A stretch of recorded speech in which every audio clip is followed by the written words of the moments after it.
Welcome back. Let us continue. Statistical machine learning. So what exactly the application of statistics in machine learning is? This thing can be more detail learned when you start with machine learning. But before that, let's see what's the use of statistics in machine learning. The method used in statistics are important to train and test the data that is used as input to the machine learning model. Correct. Train means you apply the data, and using a statistical model, you fit that data into the machine learning algorithm. Correct. You apply that, you build the model, and after the model is created, then we are going to apply the unseen data to the model. The model that is not knowing the data, you apply that data, and you find some predictions out of it. So machine learning will do the predictions. Unseen data is already having this output. That output and model's prediction will be compared, and based on that, you perform the operation of finding the effectiveness of that machine learning algorithm there. Fine. Some of these include like outlier detection, anomaly detection, that also we can do. Outlier detection, the data which is far away from the cut, anomalies are there, that we can remove, detect it, we can remove it. We can do sampling of data. Sampling means we let's see, data we are having, the data set that we are having, they are equally sampled, means balance is equal for all the classes. When you train the algorithm, first class, second class, third class, everyone contains 50 50 50 entries are given, balancing. That is called a sampling, that we can do. Data scaling can also be done. Data scaling means you are having a data is in large scale, magnitude of data is different. So most of the machine learning algorithm are very sensitive to the magnitude, so we have to scale the data in the same range. Trying the simple example, like for example, I have told my temperature, the temperature in this environment is 98 degrees. So what do you think? I'm telling lie. 98 degrees. My scale is different. I'm telling in Fahrenheit. We used to measure your temperature of body in Fahrenheit and atmospheric temperature in Celsius. But interchangeably that can also be. But the scale is different. Because of scale, interpretation of data can be different. Remember. So what you have to do, we have to make the scale of all data same. So machine learning can interpret the data perfectly. That is called data scaling, where we require. Or data encoding, variable encoding. Just like encoding means we convert the string data into number format encoding. That is statistics can do. Machine learning requirements are statistics can do that. Dealing with the missing values. So in some values are missing, then what measures you have to take to clean that data or to get rid of that particular data which is missing? Can I predict a most appropriate value present in that? Yes, is it possible? Yes, possible. Statistics can be applied. So these are the techniques in machine learning where statistical methods, measures help us a lot. Remember. So statistics is also essential to evaluate the model that has been used. That is how well the machine learning model performs on the test data set or the data that it has never seen before. Cross validation, that's what we call cross validation. So we have seen practical concepts in the last semester also. That's train test split method we have used. This method is a cross validation. You separate the data, random data in training format, remaining random data in testing format. You build a model on training data, you test the model on testing data, whether it's working perfectly or not. This is what we call as cross validation, where statistics method will help us a lot. Statistics is essential in selecting the final and appropriate model to deal with that specific data in a predictive modeling situation. Yes, predictive modeling situation. You build a data, you do the predictions like linear regression. We are going to have regression multiple number of times. Linearity. We have linear regression, bivariate, multivariate, gradient descent, least square. All that then in syllabus. We'll talk about that again. We are having a model. The model of that data is present, and using that model of the data, you do the predictions based. But how the predictions are correct? That predictive modeling and correction of that particular output can be done with the help of machine learning techniques. So statistics in machine learning, sorry. It also needed to show how well the data models perform by taking various metrics and showing how the model has fared. Means how fair, how biased model is that, how not biased model is there.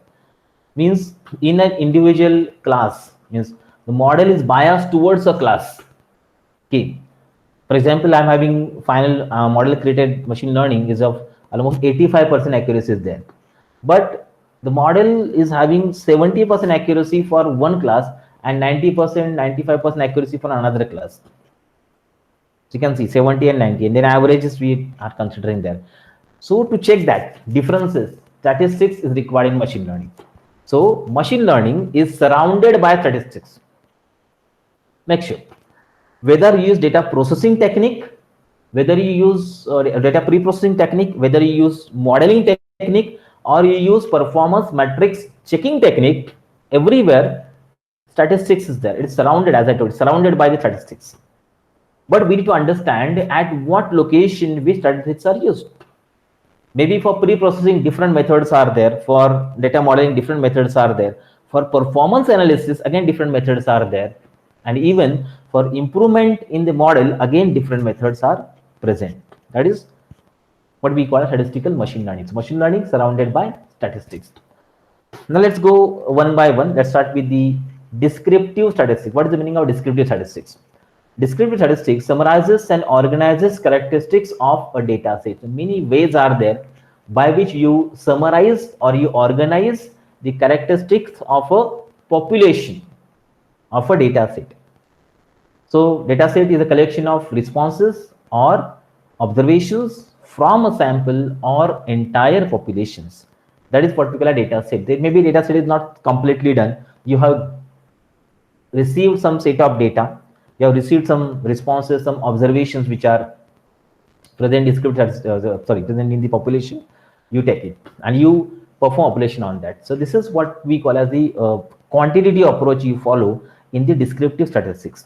So in quantitative research, after collecting data, the first step of statistical analysis is to describe characteristics of responses such as the average of one variable, for example, age, or relation between two variables like age and creativity.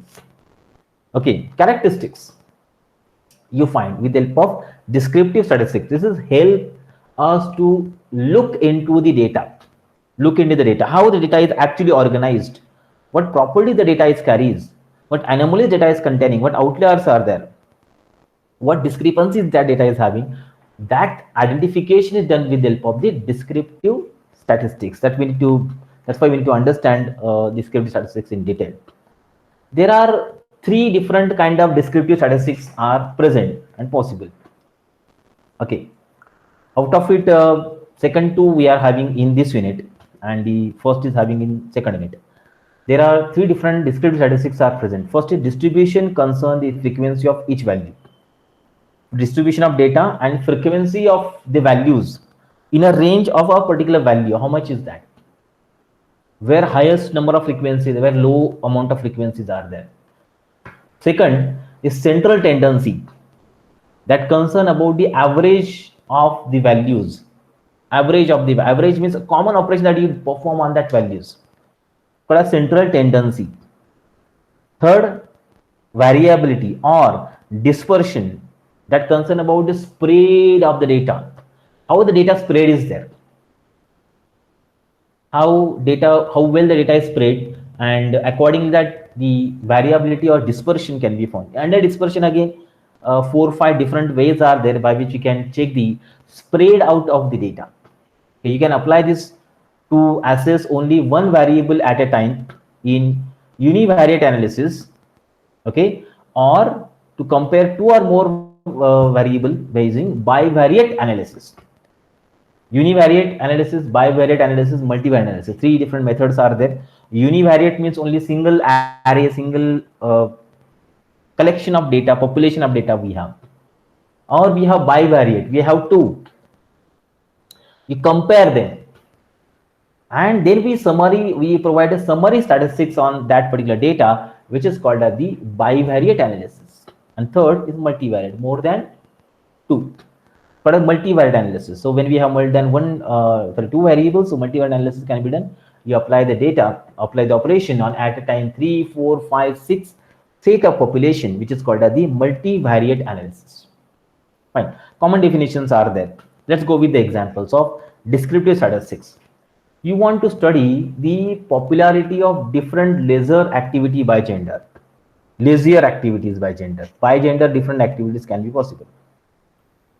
So you distribute a survey and ask participants how many times they did each of the following in the past year.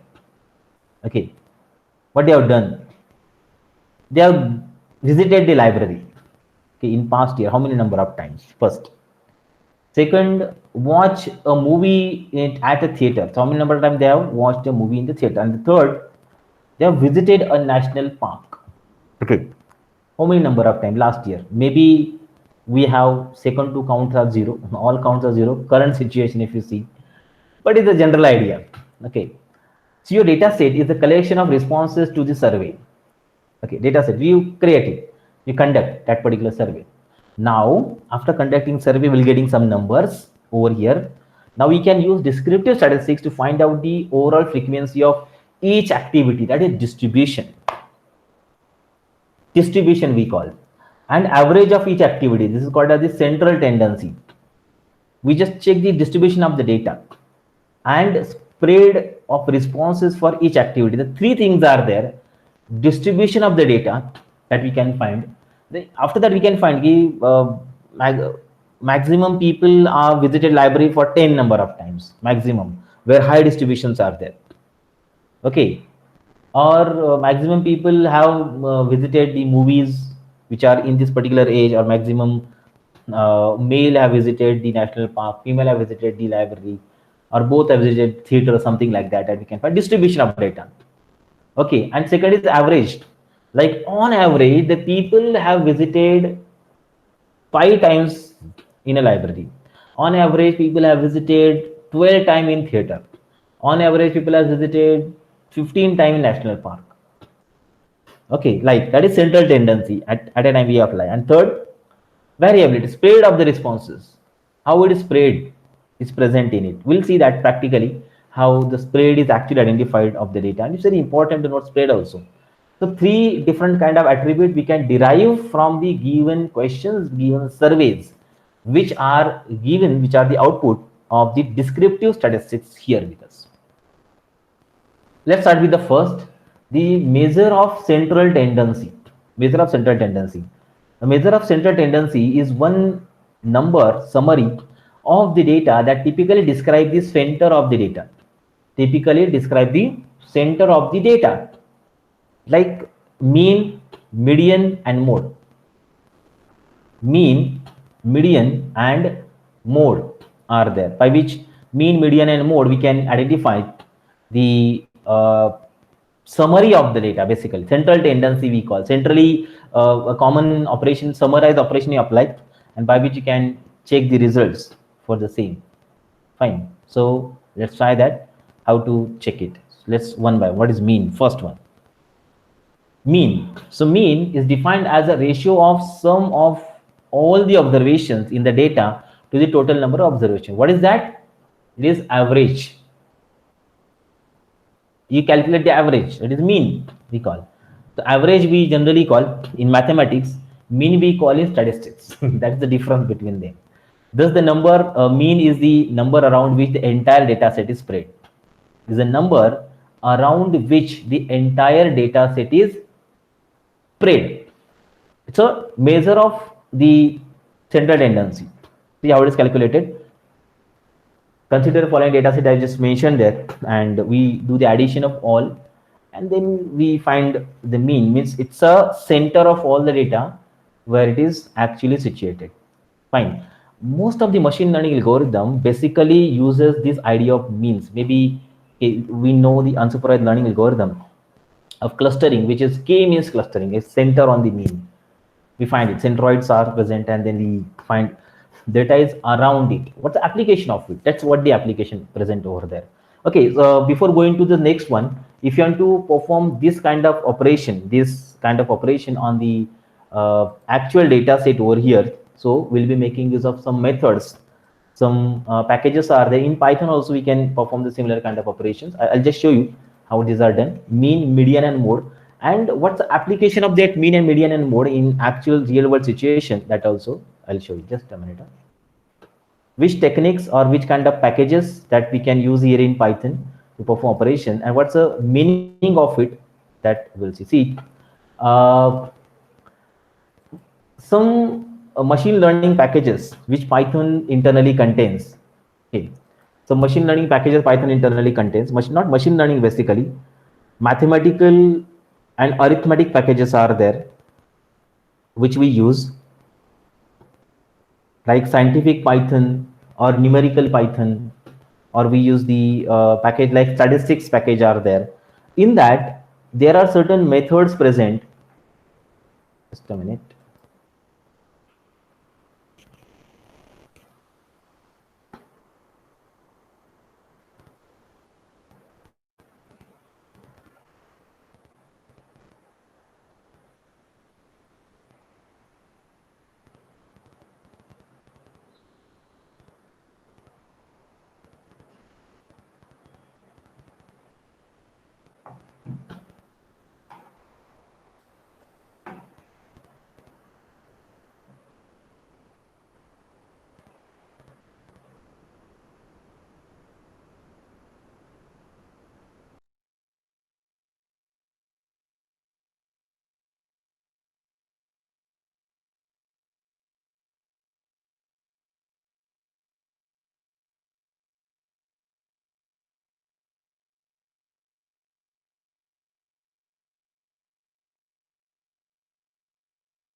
Okay, wait a minute. It was disconnected. I'll just start the screen.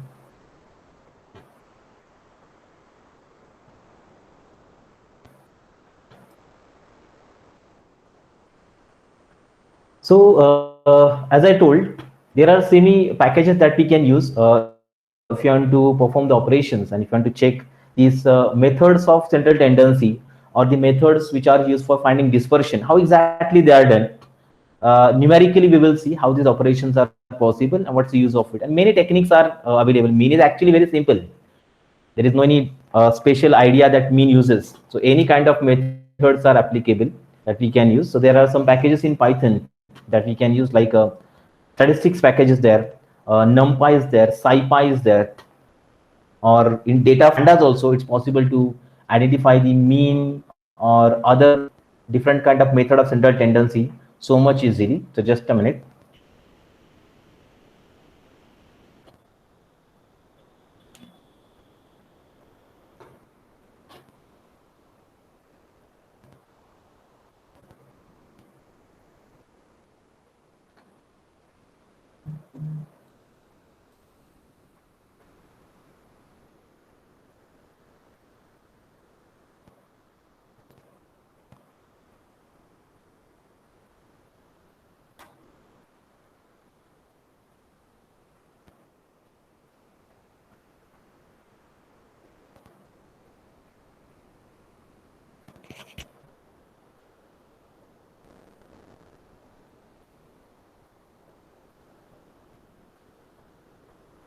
The distribution of data that we are having in the data set and how well it is present or centered, the mean of it, that's identification is very important to note. If you are getting the mean of a sample population or if you are getting of the whole population, that comparison will tell you the data distribution. If data distribution is well, then only this data will generate the results or good results for the machine learning algorithms, or it can do the perfect predictions on even regression and classifications also.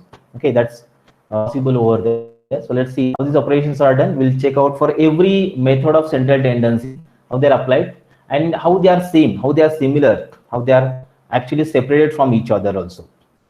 Just a minute.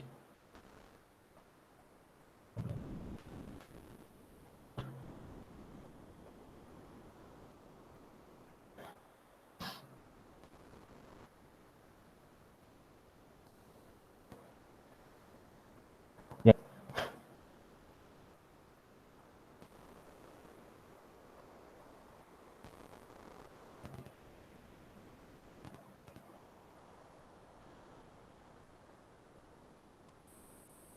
See, there is a package called a statistics. So if you want to perform some statistical operations, Python, the statistics package can be easily used to do. So if, for example, I'll import that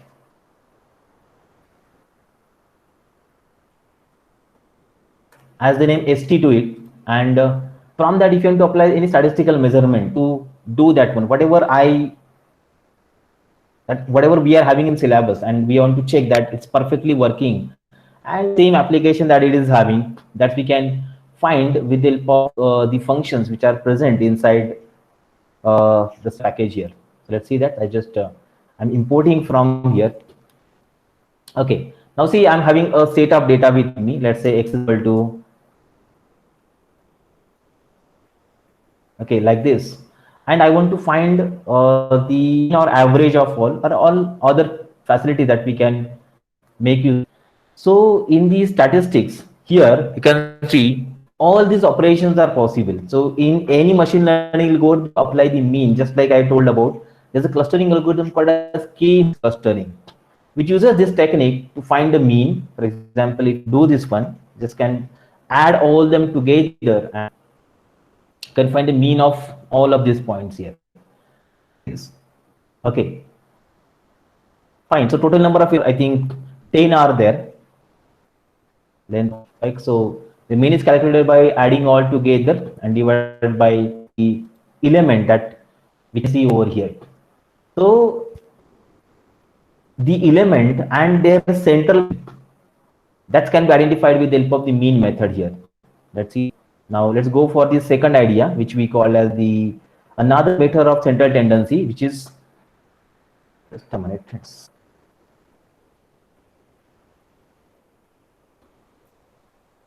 Second idea is called as the median. Wait.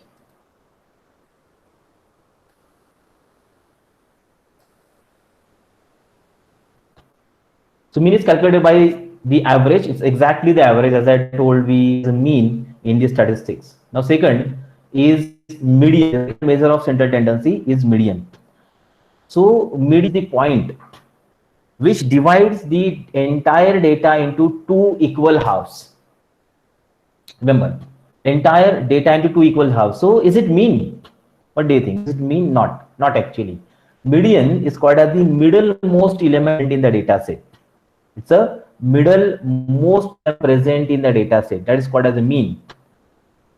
So one half of the data is better than median, and other half of the data, sorry, less than median, and second half of the data is greater than the same.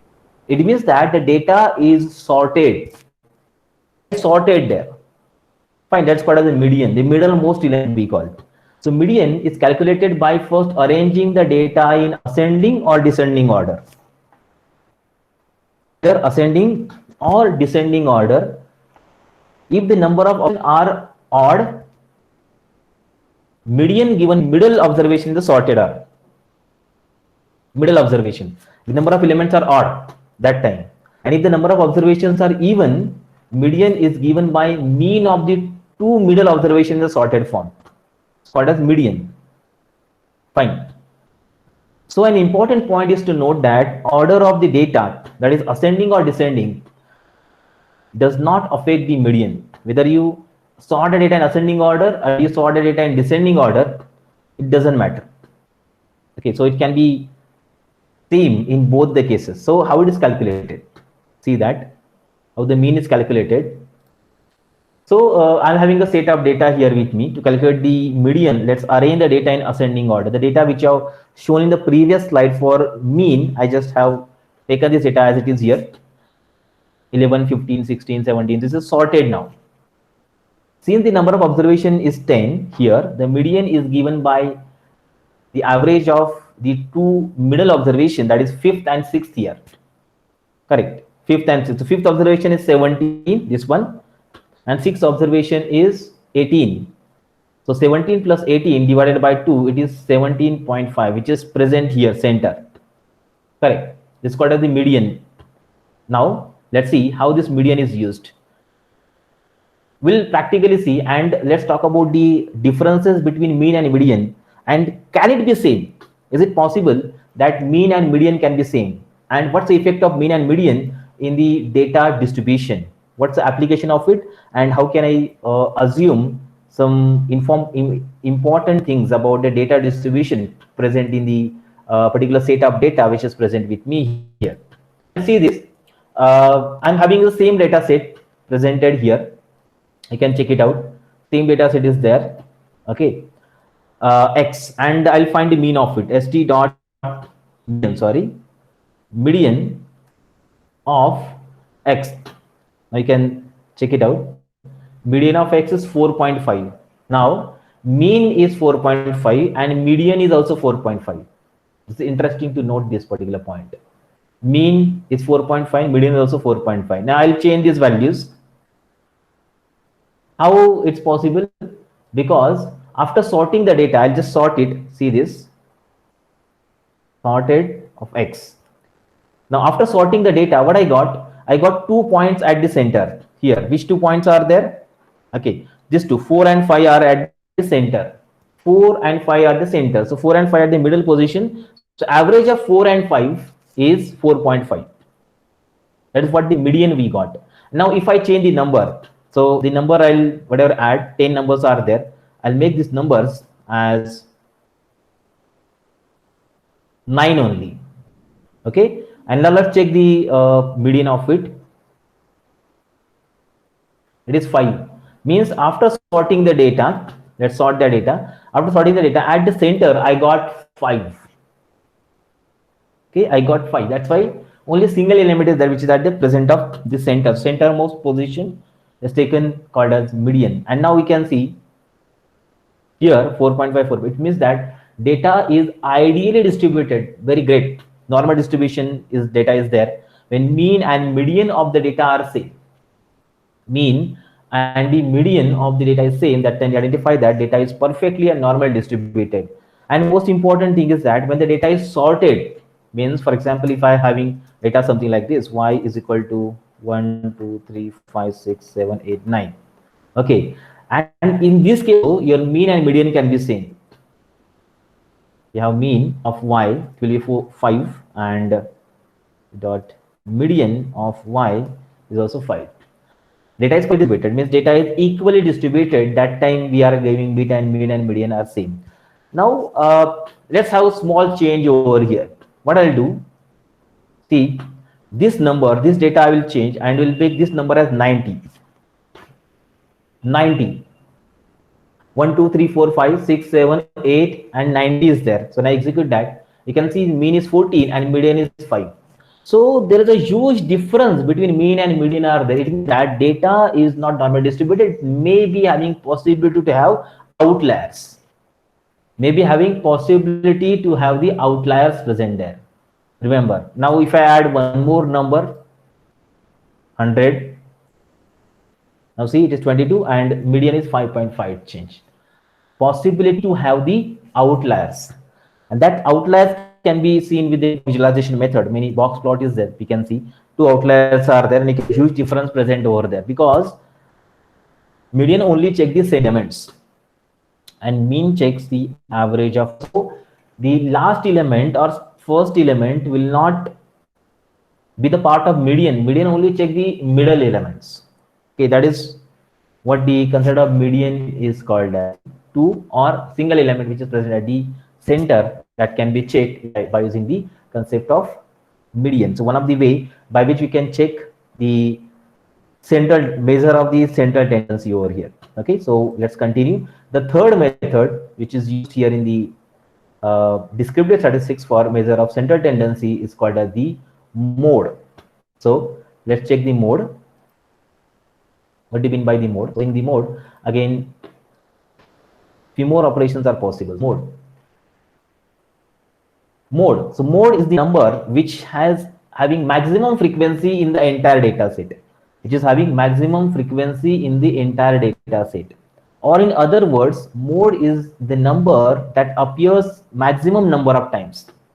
That appears maximum number of times. A data can have one or more than one mode also. It's also possible to have it. Fine. Which is appeared maximum number of times. This is what we call as the mode. Now, if there is only one number that appears maximum, the number of times data has one mode and it is called as unimodal. Unimodal data. Only one number it's appear for maximum number of times. Now, if there are two numbers that appear maximum number of times, this is called as mode that has having two modes. It's called as bimodal data. Okay, it's called as the bimodal data. And if there are more than two numbers that appear in maximum number of times, data is having it's called as multimodal data. Okay, multimodal data. Now you can see this one. The data set that is shown on the presentation here. Mode given by the number occurs maximum number of times. 70 and 21 in that data, you can see there occur two number of times. So it's a bimodal data. The modes are 17 and 21. Now, mode is very commonly data cleaning. Basically, I'll show you how exactly done and how to calculate the mode. One interesting property is that though it's called as mode, means it's a number that you identify. We that is it showing the mode for any categorical element also. Categorical element, when you have the data in the string and in this string fashion data, I want to identify the mode of it, that we can find. Now, for example, let's create another variable here. X is equal to, I will have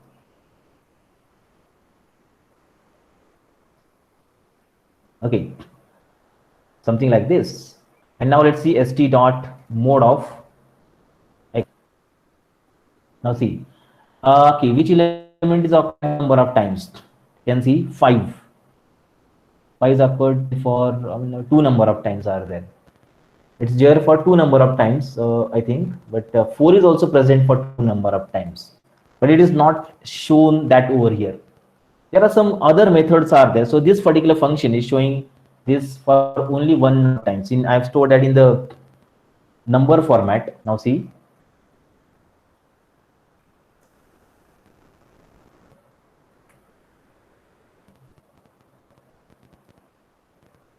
So I'm importing NumPy now, and check that whether mode is present here in it or not. Sorry.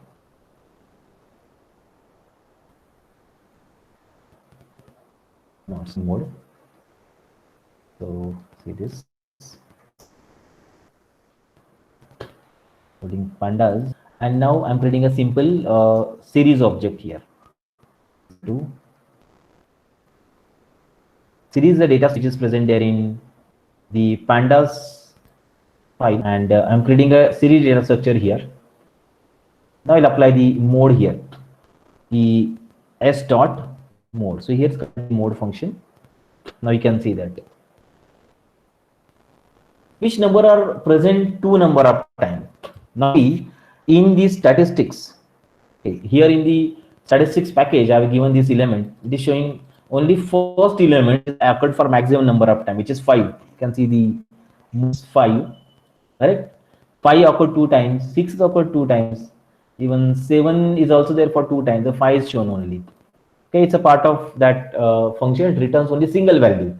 But if I want to go ahead with identifying all the modes present in it, so I can convert that into series format. Series is a data structure that I can use, and here you can see 4 modes are there.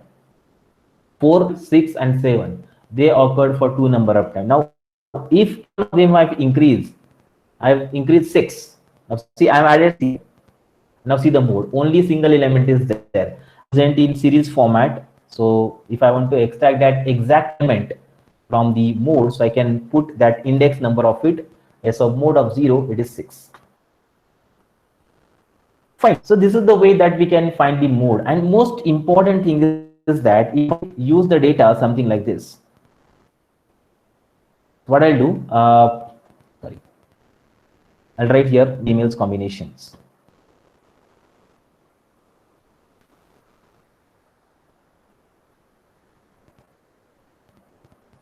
Like this. Now see the mode. Is it? We can identify now that the number of elements, not like it should not be number always.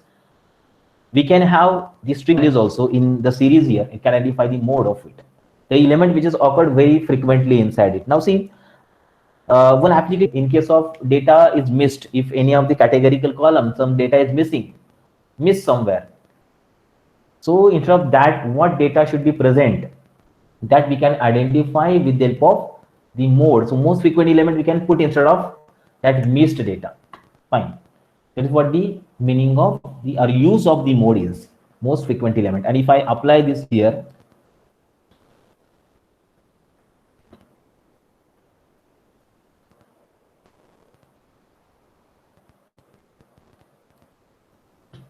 sorry, just a minute, it's copied.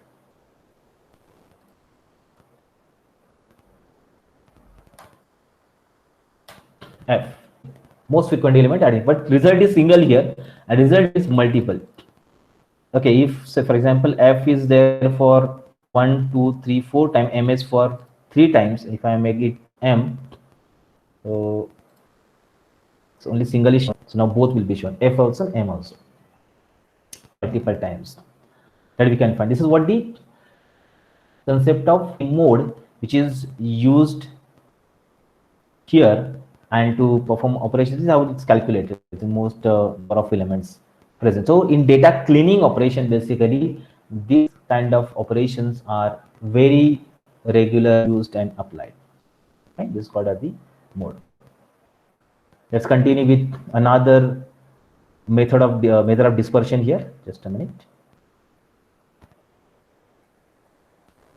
The commonly used methods are there for the central tendency, okay, which we use. At the end, I'll show you the summary of all. Means basically there are certain methods which we can, before actually using the data, we have to check these operation components.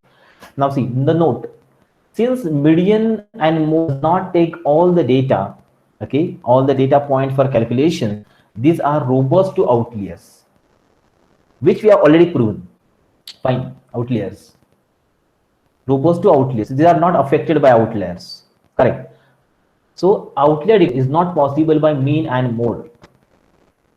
Mode obviously will return maximum frequency, so outliers are they should not be written. Median outliers are kept at the end or at the start.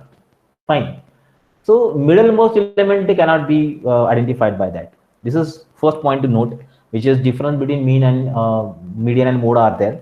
At the same time, mean shift toward the outlier as it consider all the data points. Yes, that's what we have seen. The 22 was the average with only one element.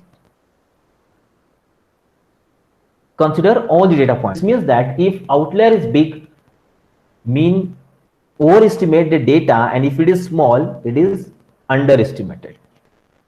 Fine, small underestimated. So estimation, the difference between mean and median identifiers gives us the idea of outliers. If outliers are there, then can identify. If the data is normal distributed, data is symmetrical, data is normal distributed, so mean and median will be same. Normally distributed data, the mean and the median will be same. Remember that. So this is what we have shown. If the distribution is symmetrical, mean is equal to median is equal to mode. So before actually using the data for machine learning, we need to ensure that mean and median are same. Mode supplementary. Remember, it's not always required. It's not always required. So mean and median should be equal to that. They should be as similar as possible, as close as possible. Make sure. Fine. Now next is mid-range. Mid-range. The mid-range is the type of average or mean. Type of average, not exactly average. So electronic gadgets sometimes classified as mid-range, meaning they are in the middle price bracket. They are in the middle price bracket. Now see, calculation is like this. High plus low divided by 2. High plus low divided by 2. This is what are the mid-range. Simple problems given here. For example, current cell phone price in mobile is from, for example, 40 rupees to maximum 550 rupees, the most expensive. Find the mid-range.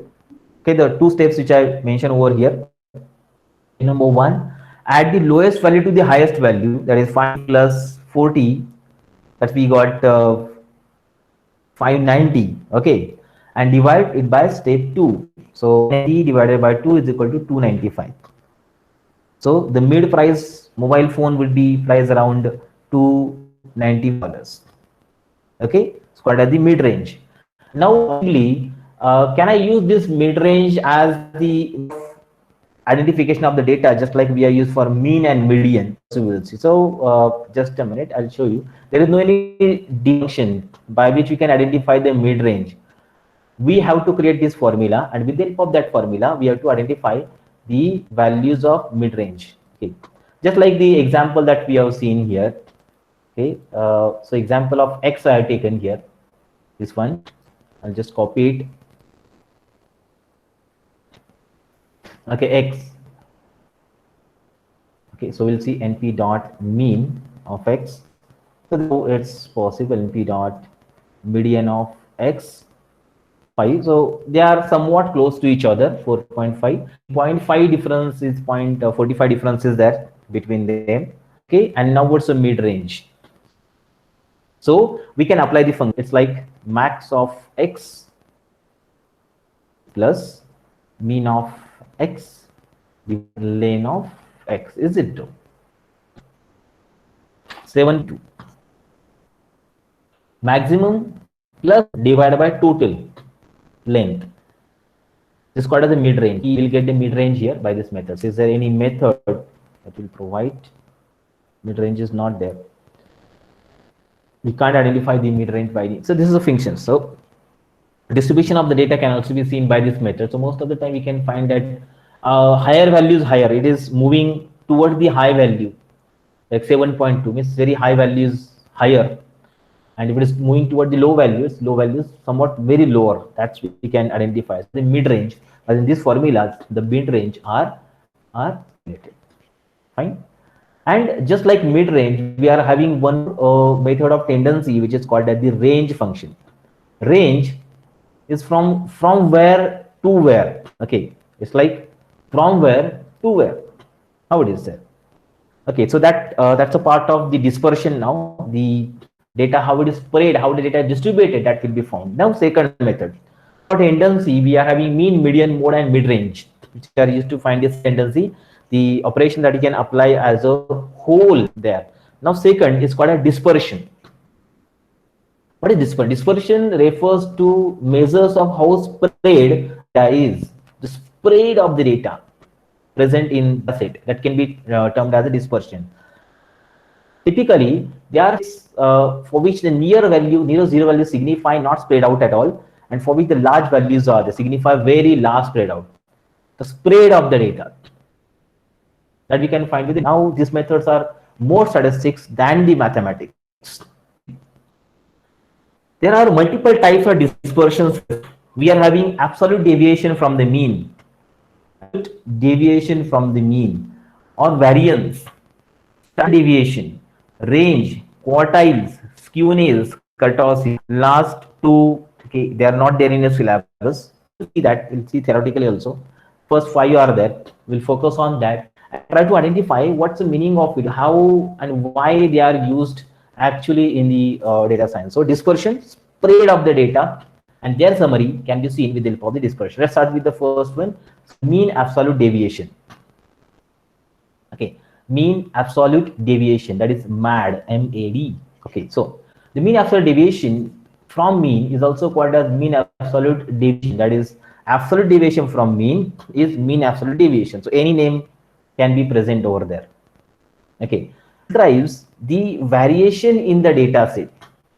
Variation in the data set, in the sense it tells that average absolute distance of each point in the set. So it's given over here. You can see mean absolute deviation to P.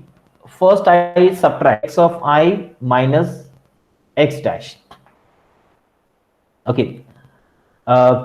So from each point to identify x of I minus x dash, the absolute difference we calculate. I'll show the meaning of it also. Absolute value means if x of I and x dash, it's okay, but if x of the I is less than, then this value will be negative. We are making it positive value there. For all the values from 1 to n, we do that. We find it divided by total number of elements. That is mean absolute deviation. That's what we call MAD. Is calculated. So let's see how the MAD is calculated practically. So by using this formula, it's possible to calculate the mean absolute deviation. Okay, so let's go for statistics function first. Statistics package first. Is it having any function there or not? Basically, it's contain this particular method to find the mean absolute deviation given data. Okay. Now see the series element that I am having over here.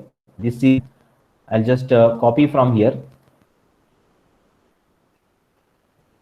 Okay, and okay, interesting values, but I needed numerical values there. This numerical apply. Okay, series is created. Now s dot MAD. But will it take any parameters there? Mean absolute deviation is 1.38. Okay, one more. If I use the ST, that is statistics package, and on this package, mean deviation is not present. It's not there. That's why I'm using C. Some functions are present in one kind of data structure. Some functions are in structures. See, so mean absolute deviation directly using MAD we can calculate. Here is it is 1.8. Fine, MAD. This function is absolute deviation. So as I told, it's a distance, absolute deviation from the center of the points. That's what we call as the MAD, or the mean absolute deviation.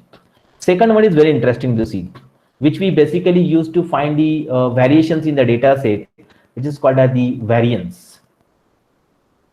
Variance.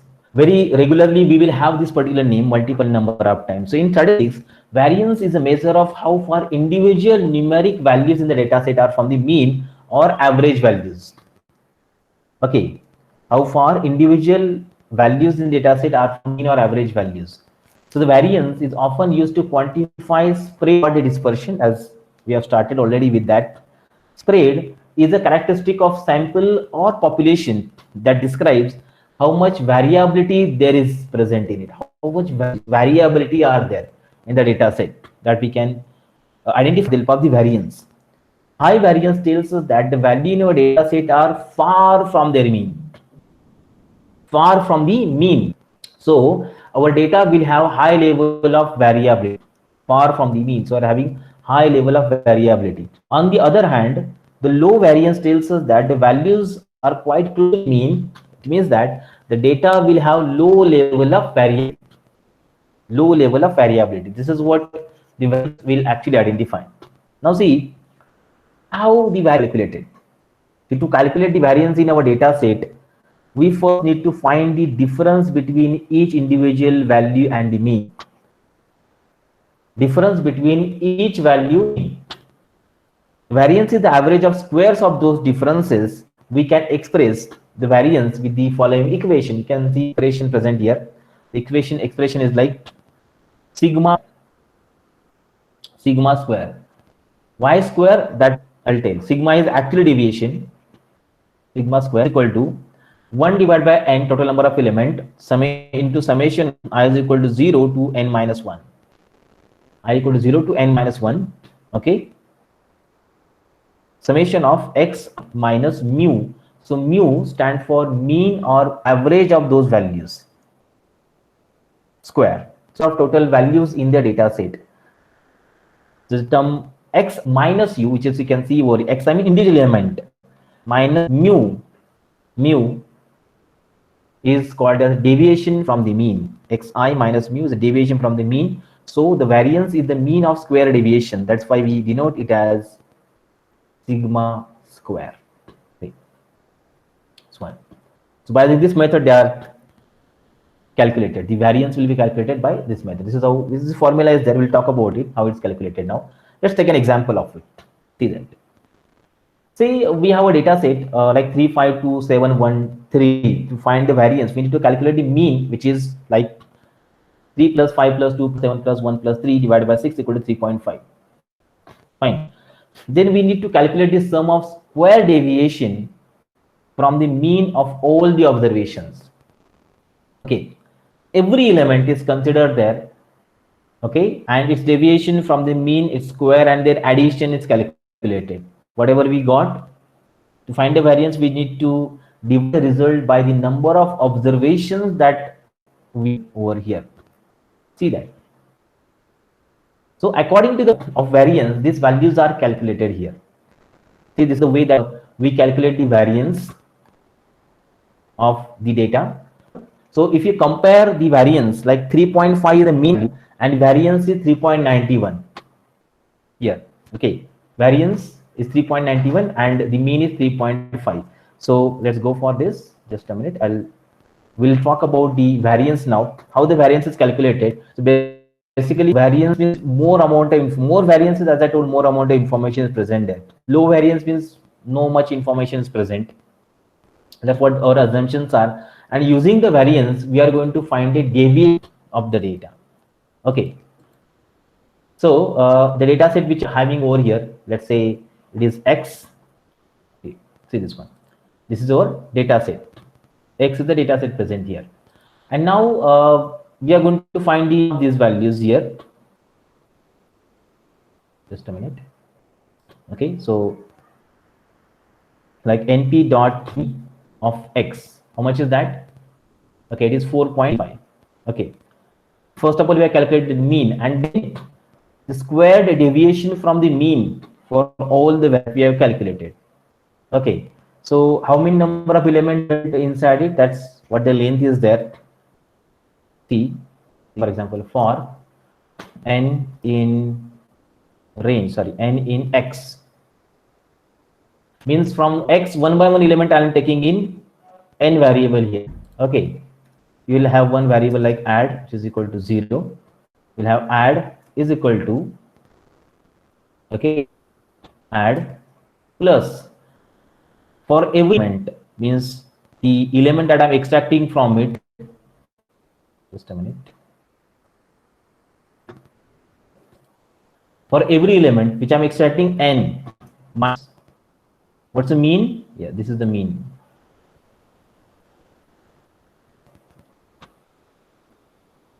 Add into np n minus np of x, and what was that? We are doing the square of it like this. Fine. Square of all of these elements. Correct? This is done. And with addition, it is 22.22. I think something is missing because the addition is here 22.22 that I got after this, and the add is divided by length of x. So 2.46 is the variance present in this data set. Yes.